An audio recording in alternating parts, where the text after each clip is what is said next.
If you're in a relationship, you shouldn't be talking to nobody that likes you, had you, or used to like you. I don't care how close y'all are. I really don't. Y'all can't play us stupid. Human problem. This is the problem most people are having, and they don't realize it. Now, if there was one thing that the umbrella of reality for most human beings is that they're habituated to hardship. They've never experienced happiness. They don't know what love actually is. They've never felt it truly because they haven't grown up in a place that was loving, safe, and kind. And so because people are habituated to hardship and don't perceive what happiness or love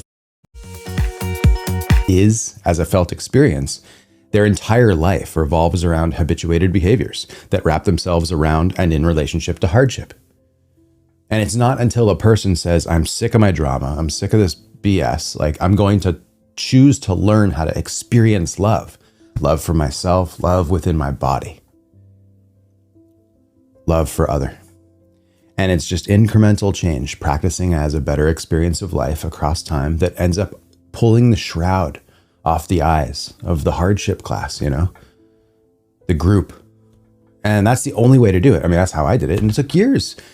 Choose a good experience. The wind on my neck, walking through a field over and over again. Something as simple as this. I'm going to go for a walk. And it was like, that's the experience that starts to unlock, wow, I can have an experience of life that feels good. Most people will never do that. Hardship, drama, conflict, and it just cycles over and over again. That's the problem. People are habituated to and are stuck in the behavior that wraps itself around hardship, rather than actually actioning toward any experience of goodness. That's the issue. So this is the thing. This is the whole teaching in one swoop. It's that most people have not experienced life is good and I'm full of love and receiving love. They don't know what that feels like. And when you don't know what that feels like, you won't know how to create it, because you're only really used to creating experiences that are habituated or commonly resulting in more hardship, because that's the life that you know.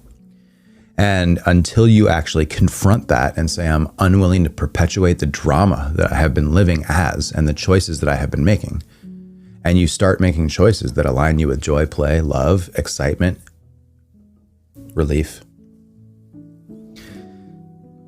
until you change the choices you make and you take actions that actually feel good and you learn what feeling good feels like, most people will remain in suffering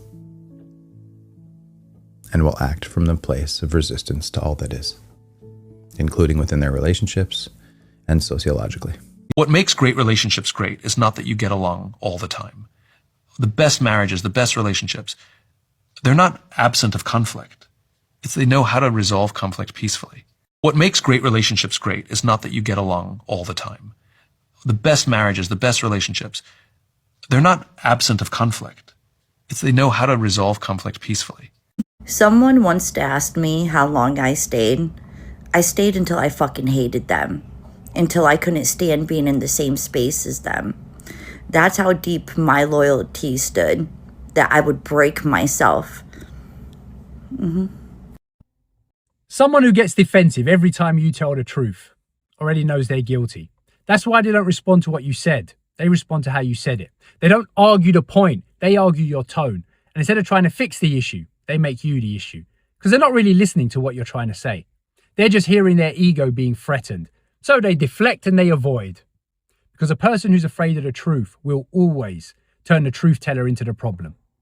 Have to do what they couldn't. Feel, I don't want to be like my parents. If you've ever said that, then you have to do what they couldn't. Feel what they've been avoiding their entire life. Say what they silenced within themselves. Heal what they've passed down to you. Because here's the truth. Parents didn't fail you because they were bad people. They failed you because they were carrying wounds that they never healed or even knew how to. And now those wounds live in your body, in your subconscious. You feel their anxiety when things get uncertain. You hear their criticism when you look in the mirror. You repeat their patterns when you are triggered. Even though you swore you'd be different. That's not weakness. That's the unmetabolized pain moving through you unconsciously. Breaking the cycle doesn't mean becoming someone else. It means becoming more of you than you were allowed to be. It means feeling the rage that they swallowed and suppressed inside, crying the tears that they held back, speaking the truth that they were too scared to say. Your parents survived by shutting down and avoiding. You heal by opening up and feeling. Not because they were wrong, but because you finally have the safety that they never had. You don't break generational trauma by judging and rejecting your parents. You break it by giving yourself what they couldn't give to themselves.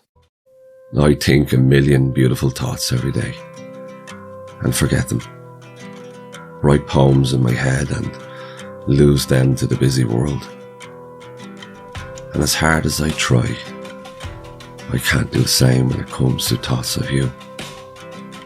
I can't forget you, nor do I want to.